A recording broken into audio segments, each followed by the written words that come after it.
Imagine defeating death itself. Imagine tricking the gods of Olympus. Imagine escaping the underworld.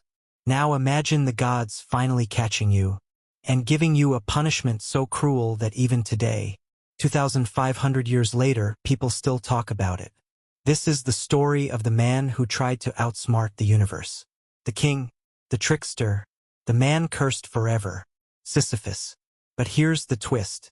His punishment may secretly be the story of every human life. The king who was too clever. Sisyphus was the king of Corinth. But he wasn't known for kindness. He was known for one thing, his mind. He was so clever that he believed something dangerous.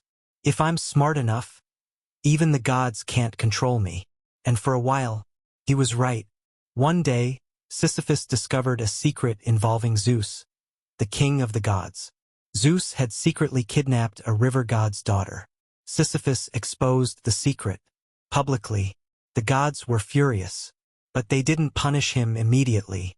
Instead, they sent someone worse. Death itself. The man who captured death. The gods sent Thanatos to drag Sisyphus into the underworld. But Sisyphus had a plan. He greeted death politely. Then he said something strange. "Before you take me, can you show me how those chains work?" Thanatos demonstrated.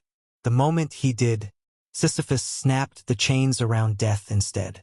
For the first time in history, death was imprisoned, and something terrifying happened. No one on earth could die. Warriors stabbed each other. Old men collapsed. But no one crossed into the afterlife. The world slowly descended into chaos. Eventually Ares found out. He stormed into Sisyphus' palace, freed death, and dragged Sisyphus to the underworld. Surely now, his tricks were over. But Sisyphus had planned one final move, the trick that fooled the underworld. Before dying, Sisyphus secretly told his wife, "Do not perform my funeral rituals." When he arrived in the underworld, he complained. He told the rulers, "My wife dishonored me. She didn't bury me properly." The underworld rulers agreed. They allowed him to return to Earth for 3 days, just to fix the problem. Sisyphus returned, looked at the sun, took a deep breath, and smiled. Then he said, "I'm not going back." He lived many more years, laughing at the gods, until finally, they caught him again. This time, they were done with games. The punishment worse than death. The gods led Sisyphus to a massive mountain. At the bottom sat a gigantic stone. They gave him a simple command, "Push." Sisyphus pushed the stone uphill, step by step, hour by hour. His muscles burned. His hands bled. Finally, he reached the top. For one brief moment, he thought he had won. Then the stone slipped and rolled all the way down the mountain. The gods spoke. "You will do this forever. No end, no rest, no victory, just endless struggle." The twist no one expects. Centuries later, a philosopher named Albert Camus looked at this myth and said something shocking. He said, "One must imagine Sisyphus happy." Why? Because the gods made one mistake. They controlled the stone. They controlled the mountain. But they could never control Sisyphus' mind. And if Sisyphus decides, "I will push this stone anyway," then the punishment loses its power.